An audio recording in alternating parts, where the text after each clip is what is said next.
Why do all of this? Why have 40 hours? Why have all these liturgies? Why are we asked to praise and worship God with all of our hearts, all of our minds, especially during difficult times? What is God's vision? What is God's agenda in all of this for you and me and for the world? We hear this in the first reading, what his agenda and vision is. And it can be summed up simply as this: God wants his world back. God wants his family back. God wants to release us from the prisons of our wounds of anger, hatred, resentment, grudges, lust, pride, envy, discouragement, and so on, and so on, and so on. Because ever since the fall of Adam and Eve, our race has been stuck under the powers of dominions in which you and I are powerless.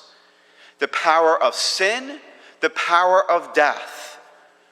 Where I don't think anyone would argue that we are powerless against the reality of death in our earthly life. But much more than that, even if we don't see it, we are slaves to sin. And so we might just say, what is the proof of that?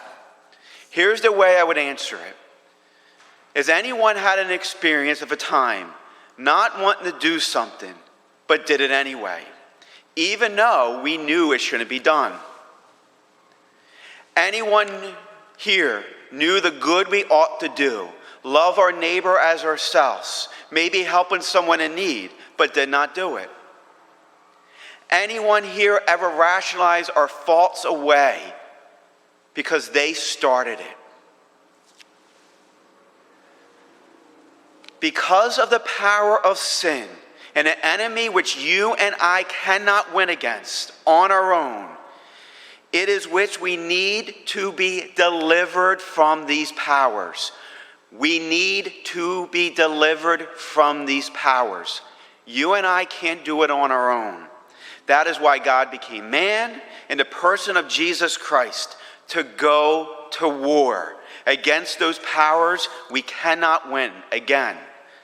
And the more we understand the bad news in all of this, the more we can celebrate the great, awesome, unbelievable news that despite how bleak sometimes life is, despite how bleak it seems with sin and death, God does not give up on us and has saved us.